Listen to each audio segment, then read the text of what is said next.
한번 따라 하실까요? 회복해 하시는 보혜사 성령님, 회복해 하시는 보혜사 성령님. 오늘 이런 제목으로 말씀 은혜를 나누기를 원합니다.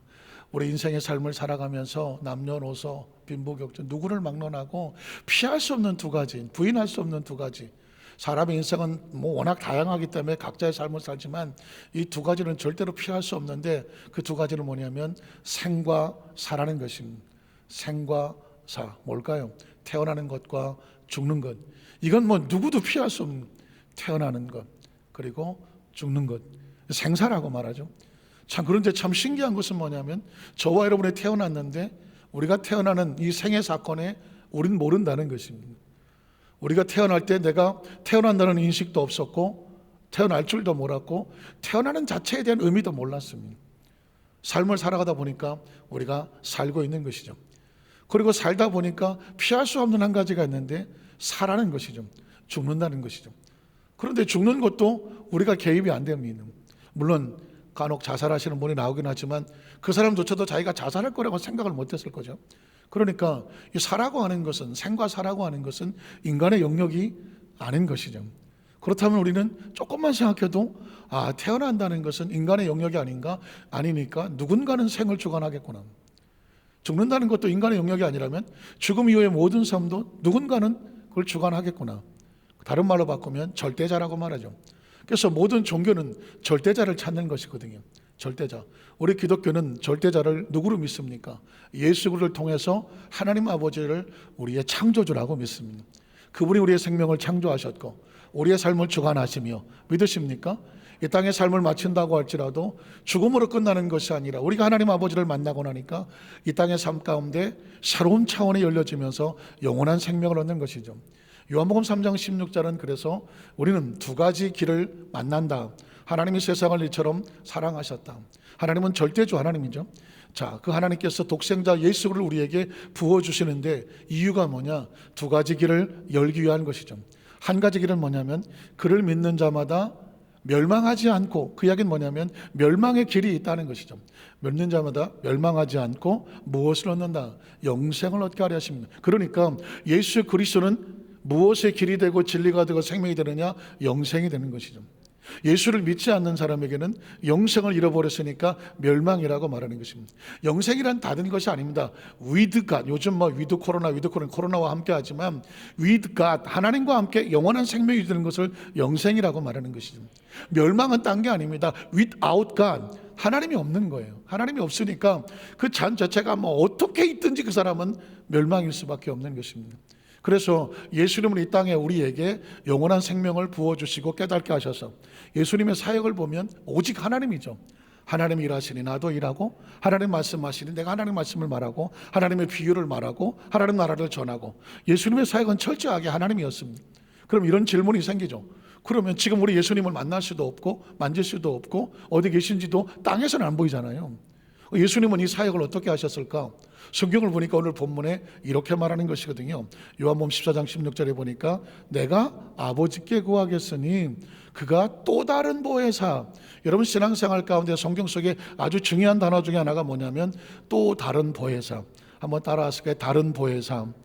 이야기는 뭐냐면 보혜사가 하나 있고 똑같은데 또 다른 보혜사가 하나 있다. 여기 성경책이 있는데 똑같은 성경책이 또 하나 있다, 이런 얘기거든요. 그러니까 예수님도 자신을 뭐라고 말하냐면 보혜사라고 말하는 것입니다. 보혜사라는 단어는 어렸을 땐 잘 몰랐어요. 보혜사가 뭔가. 그런데 한문을 보면 보호한다, 은혜를 베푼다, 가르친다. 그게 보혜사고요. 헬라로 말하면 파라클레토스. 귀에 못이 박혀 들었죠. 그 시대의 개인 변호사와 같이 그 사람을 보호해주고 돌보아주고 가르쳐주는, 이게 개인 변호사거든요. 이게 파라클레토스거든요. 예수님이 이 땅에 오셔서 우리 백성들을 돌보시고 그리고 은혜를 베풀어 주시고 보호하며 천국길로 가르쳐 주셨다는 것입니다. 그러니까 예수님께서 승천을 하시면서 우리에게 똑같은 보혜사 사역을 주셨는데 그분이 누구냐? 성령님. 그가 또 다른 보혜사를 너에게 주사 영원토록 너희와 함께 있게 하겠다는 것입니다. 그래서 예수님의 사역이 회복이었던 것처럼 성령님의 사역을 가만히 보면 한마디로 말하면 성령님은 회복해 하시는 분이다. 우린 첫 번째로 무너질 대로 무너졌던 베드로를 회복시켜 주시는 보혜사 성령님을 한번 만나보려고 합니다. 한번 따라 하실까요? 베드로. 베드로 어때요? 베드로. 전 베드로라는 이름을 들으면 막 눈물이 나요. 눈물이 나. 정말 가장 아름답고 가장 영예스럽고 예수님의 수제자, 저는 그리스도시요 살아계신 하나님의 아들입니다. 예수님의 마음을 설레게 하고 감동하고 모든 이들이 선지자여 엘리야여 에레미야여 이 정도에 머물러 있었는데 저는 그리스도시요 살아계신 하나님의 아들입니다. 4차원적인 또 다른 차원의 영적인 하나님의 마음에 맞는 예수님께서 원하시는 그런 신앙의 고백을 했단 말이죠. 예수님께서 얼마나 흥분하셨는지 바요나 시몬아 네가 복이 있다. 신앙 고백만 잘해도 복이 있습니다. 여러분, 신앙 고백만 잘해도 복이 있습니다. 네가 복이 있구나. 이걸 알게 하니는 내 부모가 아니다, 혈육이 아니다, 하늘에 계신 내 아버지다. 네 신앙의 고백이 얼마나 귀한지. 넌 이제 더 이상 개바가 아니다, 베드로다, 반석이다. 이 신앙 고백에 내가 교회를 세우겠다. 그래서 초대 교황이 베드로 아닙니까? 그 엄청난 베드로가 하루아침에 무너집니다. 하루아침. 여러분, 성경 누가복음 22장 54절 62절을 보면 정말 읽기도 눈물이 나. 읽기도 눈물이 나. 한번 읽어볼까요? 예수를 잡아 끌고 대제사장의 집으로 들어갈 때 베드로가 멀찍이 따라가. 예수님이 끌려가시는데 베드로가 저 뒤에서 쭈삣거리면서 멀찍이 흘끔흘끔 눈치 보면서 멀찍이 따라가. 왜 그럴까요? 들킬까 봐.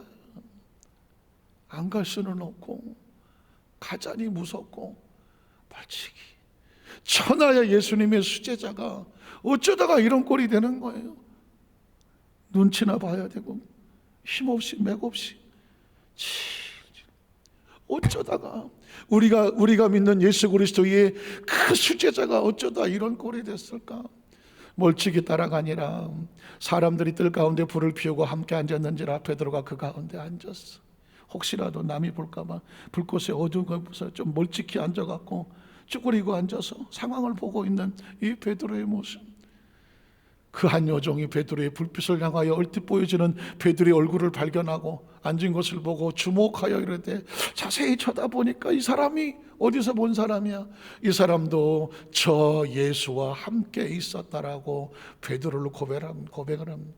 그러니 베드로 그때 얼마나 깜짝 놀랐겠습니까? 멀찍이 눈치 보고 저 뒤에서 쭈삣거리고 남이 알아볼까 봐 눈빛도 못 치고 있는데 덜커덕 저 사람은 예수와 함께 있었던 예수의 제자라고 말하는 거예요. 간 떨어질 뻔했겠죠. 누구 말 맞다나 간이 콩을 말아지는.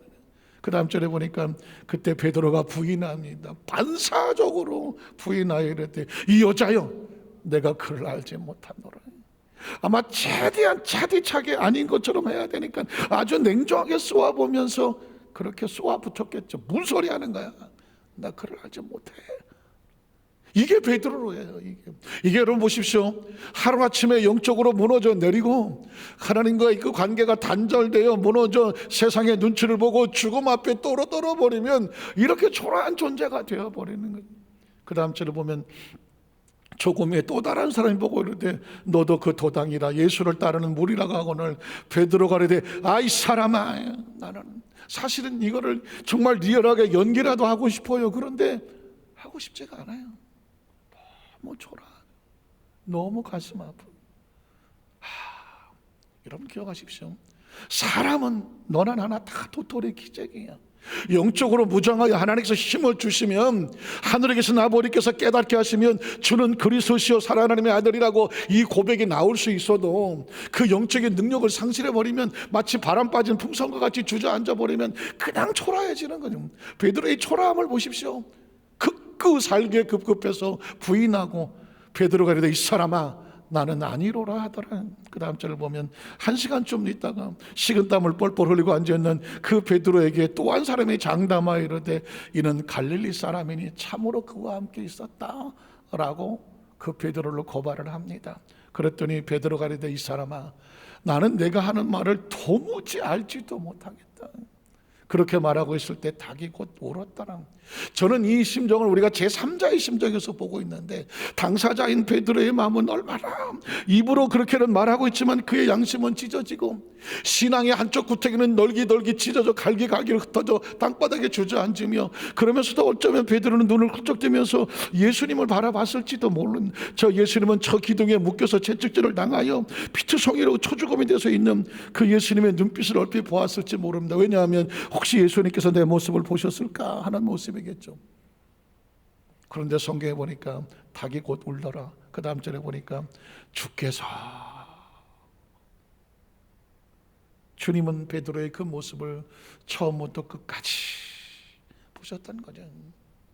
나의 초라하고 이 부끄럽고 이 비겁한 나의 모습을 예수님이 보고 계셨으니 베드로를 보시니 베드로가 주의 말씀 곧 오늘 닭 울기 전에 내가 3번 나를 부인하리라 하심이 생각.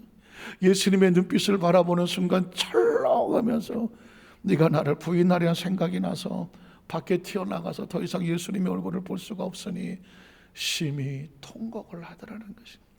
이 영적으로 무너지고 쓰러지고 하면은요, 이게 이 베드로의 모습을 성경은 리얼하게 이렇게 기록한 이유가 뭐냐면, 성경은 사실을 거룩하면서 하나님과 함께 하는 자 해야 사는 것이고, 그렇지 않으면 베드로라도 무너져 내리는. 오늘 베드로에게 필요한 건 뭘까요? 회복인데, 요한복음 21장 15절로 17절에 보면 이 장면은 더 눈물이 나요.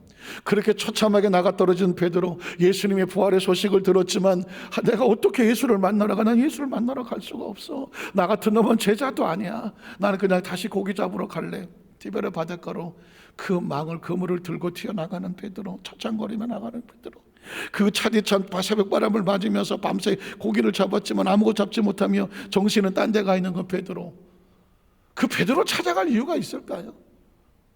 뒤에서 뒤통수나 치고 모른다고 부인하고 배반하고 등에 칼을 꽂고 도망쳐버린 그 베드로 찾아갈 이유가 있을까요? 그런데 성경에 보니까 예수님이 찾아가시더라고요. 찾아가셔. 그 베드로를 찾아가셔. 그리고 베드로의 만남을 이렇게 기록합니다. 그들이 조반 먹은 후에 예수께서 시몬 베드로에게 이르시되 요한의 아들 시몬아, 내가 이 사람들보다 나를 더 사랑하느냐? 요한의 아들 시몬아 불렀을 때 얼마나 처참하지. 예수님께서 네가 나를 3번 부인했냐고 물으면 내가 뭐라고 대답을 할지 이것저것 변명할 거리를 찾아갖고 머리를 굴리고 있는 그에게 너 나를 사랑하니? 예상치 못한 주님의 질문이 다가왔어. 너 나를 사랑하냐? 가슴이 철렁한 것 아니겠어요? 어쩌면 베드로는 본능적으로 이것저것 생각할 것도 없이 주님 그렇습니다, 자신도 없는, 사랑 안 한다고 할 수는 없는 것이고, 주님 그런 것 같습니다, 그러나이다. 그랬더니 그 다음 절에 보니까 내가 주님을 사랑하는 줄 주님께서, 세상에 이런 변명 이런 거죠. 알고 계시잖아요. 그걸 말로 해야 돼요. 가장 비겁한 말이죠. 내가 주님을 사랑한다고 자신 있게 말할 수가 없으니, 안 한다고도 할 수가 없으니 할 수 있는 말은 아시잖아요. 아시잖아요. 어쩌면 그것을 베드로의 심정, 이런 모습을 보면서 예수님의 심정을 생각해도 눈물이 나고 베드로의 처지를 생각하니 눈물이 나지 않아요. 주님께서 아시나이다. 이르시되 내 어린 양을 먹이라. 어쩌면 주님은 베드로를 사람이나 어떤 비겁하고 연약한 그 지나간 과거를 보고 있지 않아요. 애시당초부터 예수님께서는 베드로를 사명자로 불렀으니까.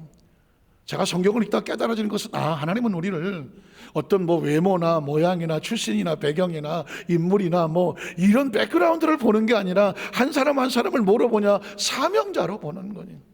믿으십니까? 한번 따라하시죠. 하나님은 우리를 사명으로 보신다. 한 사람 한 사람에 숨겨져 있는 하나님의 사명을 보고 계시는 것이니, 그래서 때로 넘어지고 쓰러지고 비겁하고 도망을 칠지라도 다시 끌어다가 회복을 시키는 목적은 뭐냐면, 내가 너에게 맡겨준 뭘 회복해라? 사명을 회복하라는 거지. 베드로를 찾아가서 새벽바람에 그와 만나서 그의 마음속에 다시 사랑을 일으키면서 고백하고 그의 입술을 통해서 듣게 하시는 건 뭘까요? 내 양을 먹여라는 것입니다. 그 다음 절을 보니까 또 두 번째로 요한의 아들 시몬아, 내가 나를 사랑하느냐? 이르되 주님 걸어와이다. 어쩌면 이렇게 고통스러운 순간이 있을까요? 베드로는 지금 고개를 들지 못하고 눈도 못 맞추고 아시잖아요.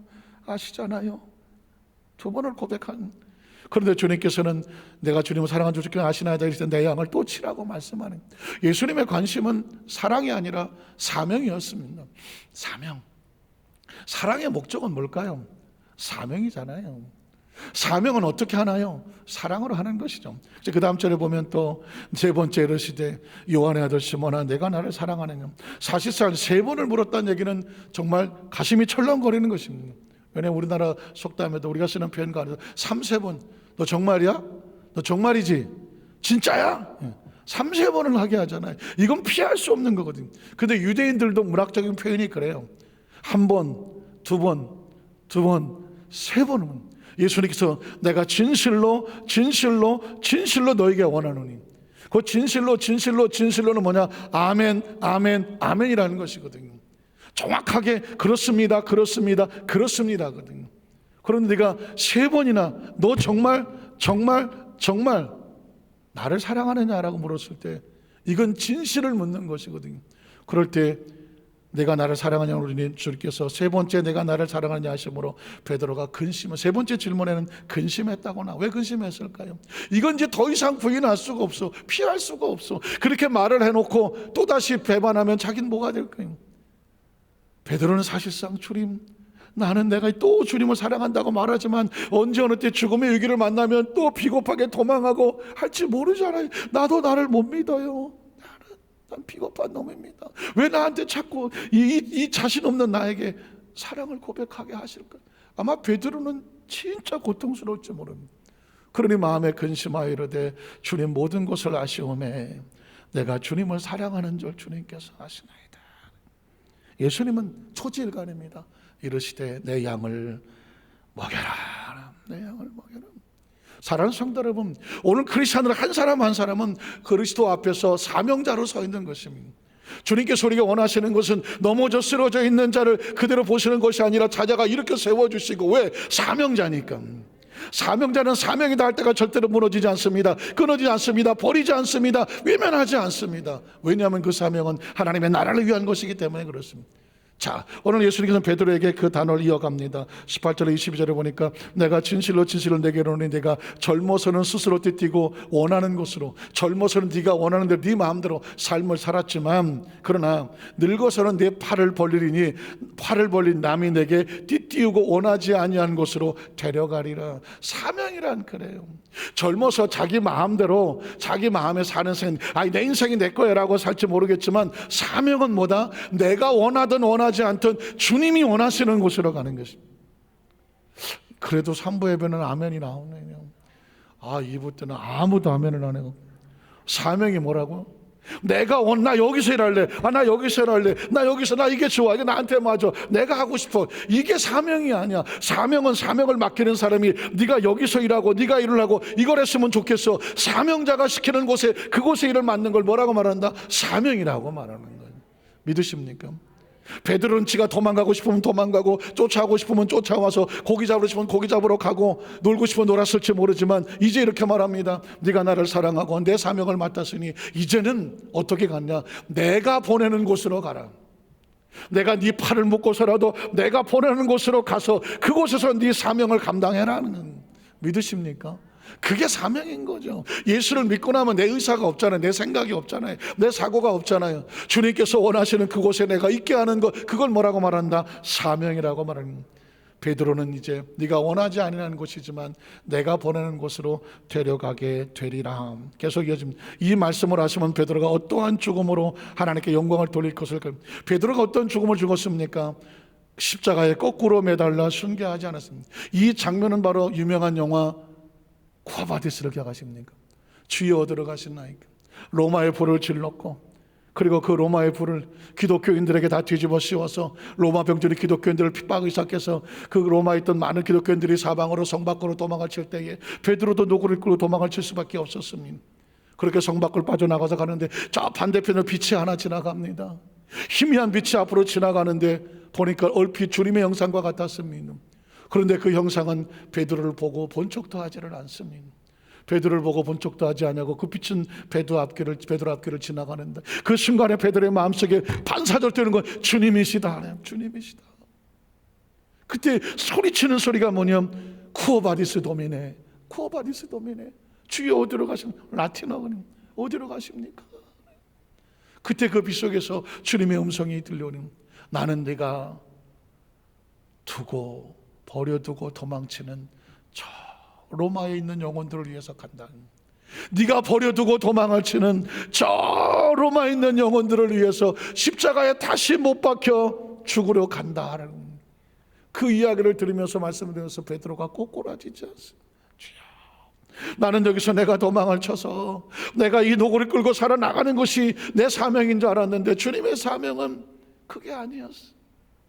네가 버리고 가는 사명을 내가 다시 치러 간다는 것입니다. 그 소리를 듣고 베드로가 어떻게 됩니까? 거기서 방향을 돌려서 다시 로마로 돌아갑니다. 그리고 거기서 사명을 감당하다가 로마 병정에게 붙잡혀서 십자가에 매단. 그때 베드로가 나는 과거에 예수를 3번이나 부인했던 부족한 자이다. 내가 어떻게 예수님처럼 똑같이 십자가에 매달릴 수 있겠느냐? 차라리 나를 거꾸로 매달아 달라. 그래서 베드로는 거꾸로 십자가에 달려 매달렸다는 기독교 역사 속에 전승이 있는 것이죠. 오늘 베드로가 어떠한 죽음으로 하나님께 영광을 돌릴 것은, 여러분 겉으로 보기에는 초라하고 나게 볼지 모르지만 사명을 완수하니 성경은 뭐라고 말할까요? 하나님께 영광을 돌린다 말했습니다. 계속 성경은 이어집니다. 이 말씀을 하시고 베드로에게 이르시되 나를 따르라. 한번 따라 하시게. 나를 따르라. 계속 성경은 말합니다. 베드로가 돌이켜 예수께 사랑하시는 그 제자가 따르는 것을 보니 그는 만찬 속에서 예수의 품에 의지하여 주님을 파는 자가 누구오니까 묻던 자들아 요한이었거든요.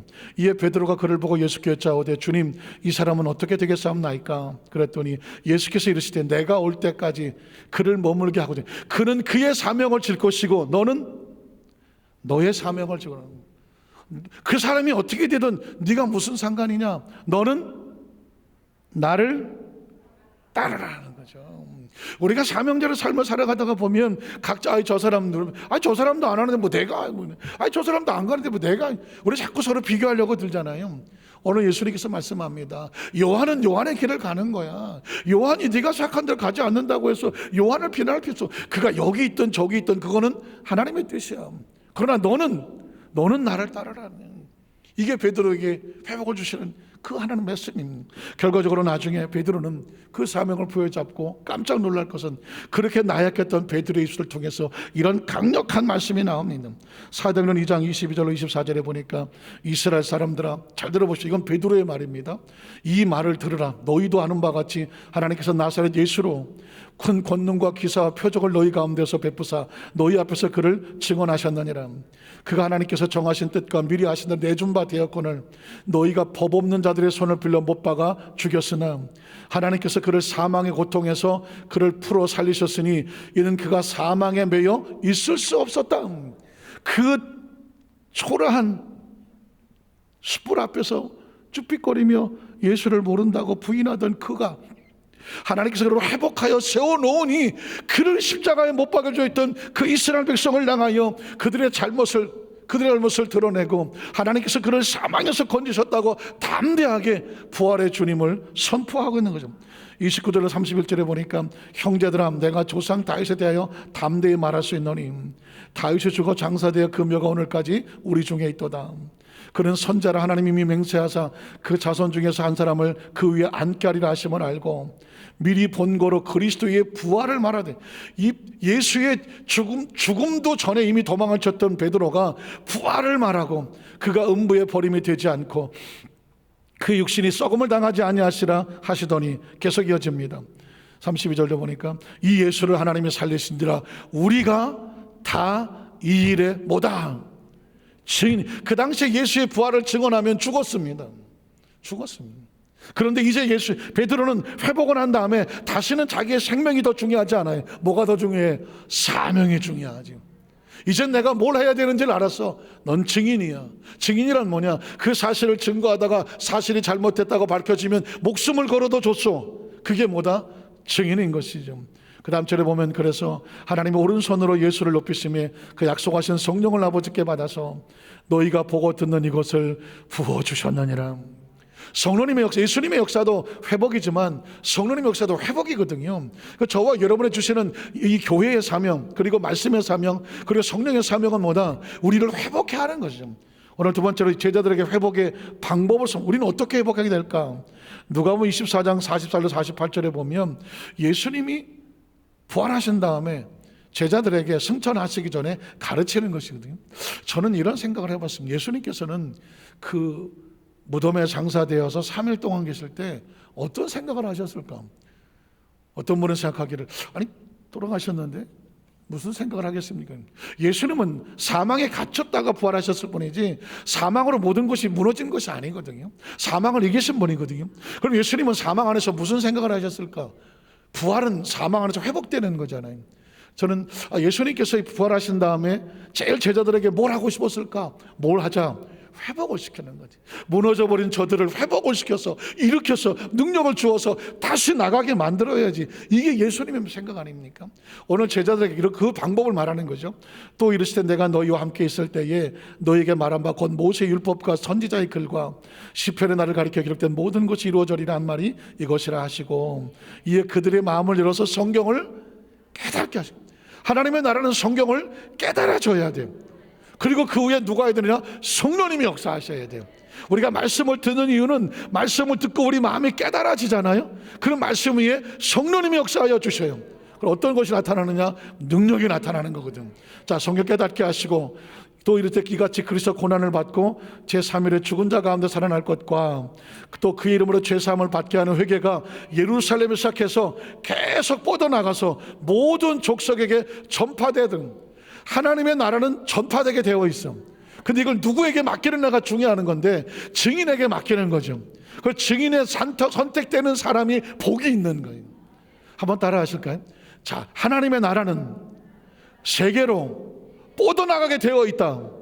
하나님의 나라는 위에서부터 다음 세대로 뻗어가게 되어 있다. 이건 누가 시키지 않아도 그렇게 돼요. 문제는 뭐냐? 누가 이 일을 하느냐 이거죠. 누가? 그 사명을 맡은 사람을 증인이라고 말하는 것입니다.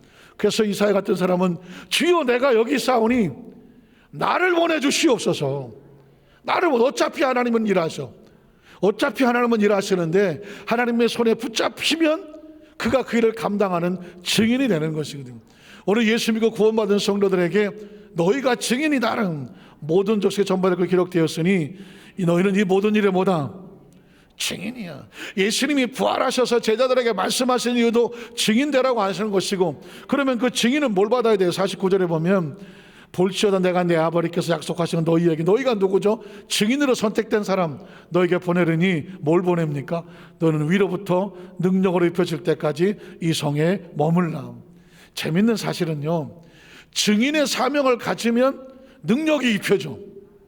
어떤 사람은 능력을 주셔야 내가 증인이 되죠 이렇게 말하잖아요. 그러나 증인의 사명을 잡으면 감당할 능력을 부어주셔. 하나님의 일은 그런 거예요. 사명을 맡으면 능력은 하나님이 주신다. 한번 따라 하시까? 사명을 맡으면 능력은 하나님이 주신다. 저는 이 비밀을 알고 있기 때문에 하나님의 일은 어떻게든지 맡으려고 그래요. 왜냐하면 난 아직 그럴 만한 여러 가지 낙관도 안 되고요. 나는 못해요. 다음에 내가 좀 준비해서 할게요. 이렇게 하잖아요. 그럼 끝까지 못해. 근데 나에게 어떤 일이 와서 내가 그걸 맡잖아요. 맡으니까 능력이 생겨. 제가 그랬잖아요. 영산신학대학원 다닐 때에 1학년 때 다닐 때 그 학생회 회장을 했거든요. 아무것도 열이도 열이고 나이도 내가 제일 젊은데 그러니 얼마나 힘들었겠어. 그래서 2학년 때는 아무것도 안 했어. 다시는 안 한다. 그냥 학교도 제일 늦게 가고 5분 전에 갔다 그냥 나올 때도 제일 빨리 나와서 아멘 하면 튀어나와서 그냥 다시 섞이고도 싶지도 않고 그냥 너무 힘들어서 아주 맨날 울고 다녔어 1학년 때. 그래서 그랬어요. 그랬더니 육신은 편해, 신간도 편해. 아무것도 안 하니까 좋아. 그런데 뭐가 힘들어? 영이 힘들어. 영도 힘들고 능력도 없고 은혜도 없고 몸만 펄펄거리고 다니. 영이 힘들어. 그래서 제가 그때 깨달아진 게 강단에 앞에 나가서 5분 얘기하는 것도 막 덜덜 떨고 말이 안 나와. 3학년 올라가 갖고는 무조건 한다 그랬어. 학생회 임원 뽑는데 회장은 1학년 때 했으니까 사무처 총무하겠다고 나가지. 회장은 8명이나 나왔는데 총무는 또 2명밖에 안 나왔어.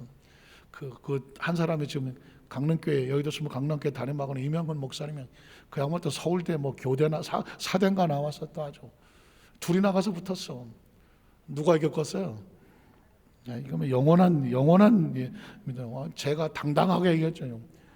그 다음부터는 전 무조건 그 다음부터 하는 능력을 부어주시는 거예요. 그래서 제가 그 이후로 제가 만나는 모든 분들에게 사명은 능력을 줘야 사명을 하는 게 아니야. 사명을 맡으면 어차피 그러잖아. 어린아이에게 심부름 시킬 때 너 가서 가게 가서 뭐 사와라고 할 때 빈손 보냅니까? 사명을 맡으니까 그 다음에 뭘 줘야 돼? 내가 뭘 줘야 돼? 돈을 줘야지. 할 수 있는 능력을 줘야 될 거 아니겠습니까? 하나님 일은 그러는 거예요. 저는 우리 여도수 만삭교회 성도들이 어떤 일을 맡게 될 때 뭐 지역장이 됐든 구역장이 됐든 어떤 사명을 맡을 때 어차피 인생은 정해져 있어. 100년 안짝이야.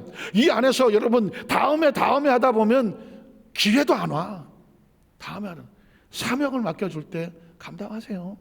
그럼 그게 능력이 되고 회복이 되고 치유가 되고 역사가 되는 거예요.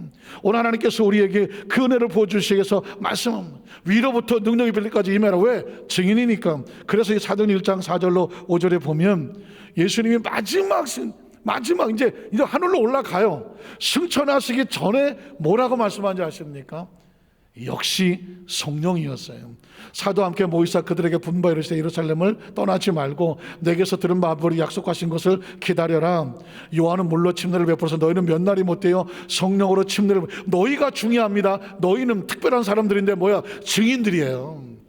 다가 아니에요. 증인의 사명을 가진 너희는 몇 날이 못되어 성령으로 침례를 받으리라. 그 다음 절에 보면 그들이 모였을 때 그들이 누구예요? 사명자들, 증인들이 모인 거죠. 예수께서 여쭤이르되 주께서 이스라엘 나라 회복하심이 그들은 생각하기를 아유 이 저 식민지 된 이 나라를 회복했으면 좋겠습니다 라고 말하잖아요. 그랬더니 뭐라고 말합니까? 예수님께서 그 시기는 나라의 회복의 시기는 아버지께서 자기 권한에 두었으니 너희가 알 바가 아니고 정말 중요한 것은 너야. 너 증인이야. 증인.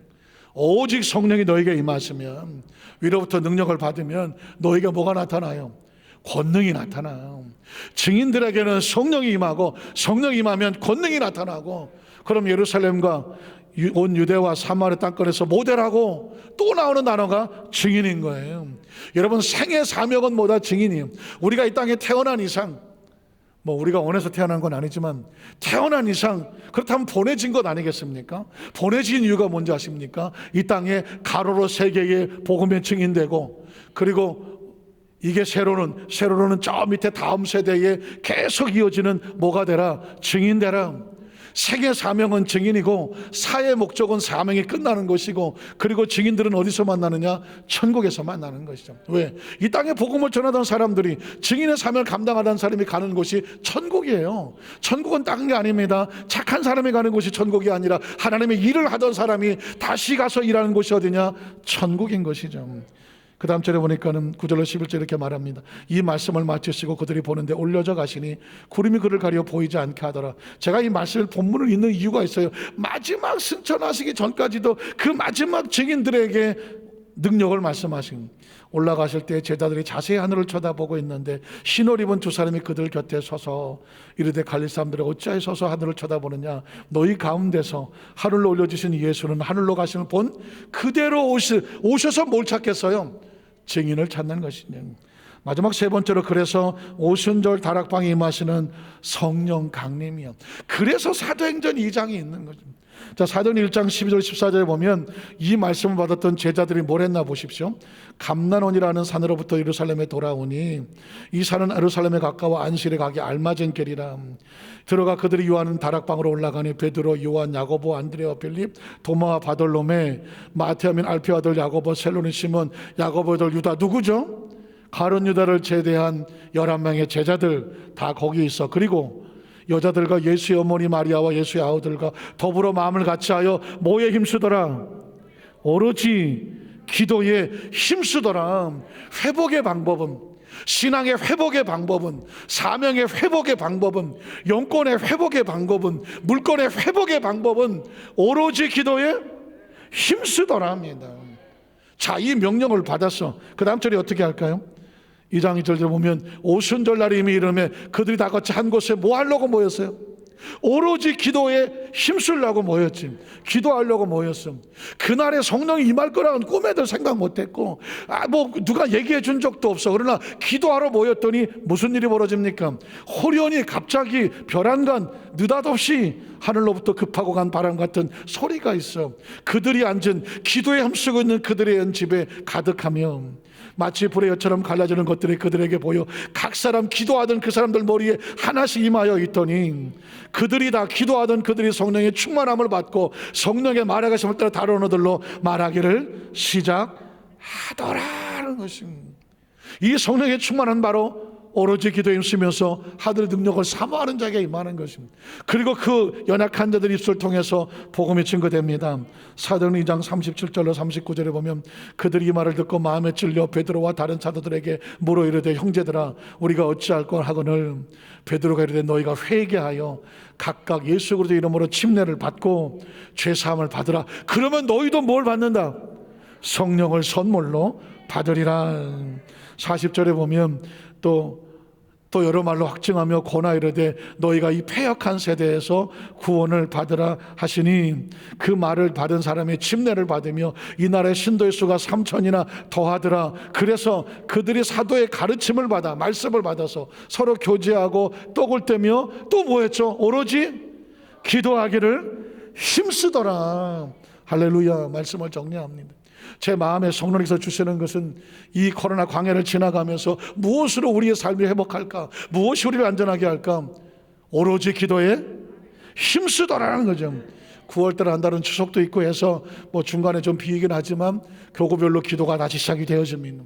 그리고 10월달부터는 집중하여 마치 우리 여의도 만산교회가 아직 기도원인 것처럼 기도의 잔치를 벌려놓고 기도의 시간을 벌려놓고 어떻게 해든지 한 번에 모여서 뭐 75명밖에 10%밖에 예배를 못 드린다고 할지라도 기도하는 사람은 모여서 기도할 수 있도록 해서 이 재단이 기도의 터전이 되게 하여 주시고 오로지 기도에 힘쓰는 성도들에게 하늘의 불이 임하게 하여 주셔서 병든 자가 치료의 역사가 나타나고 물꼬리 회복의 역사가 나타나고 영이 살아나고 사명이 살아나서 우리에게 주어진 기도의 시간은 삶이 정해져 있는 것처럼 기도의 시간도 한계 이 땅에 있는 동안만 하는 것이죠. 우리 여도수 만삭교회 모든 성도들이 다시 영적으로 회복하여 기도하되 오로지 기도에 힘써서 성령으로 충만한 회복의 역사가 있기를 주님의 이름으로 축원합니다. 기도하겠습니다. 전능하신 하나님 아버지,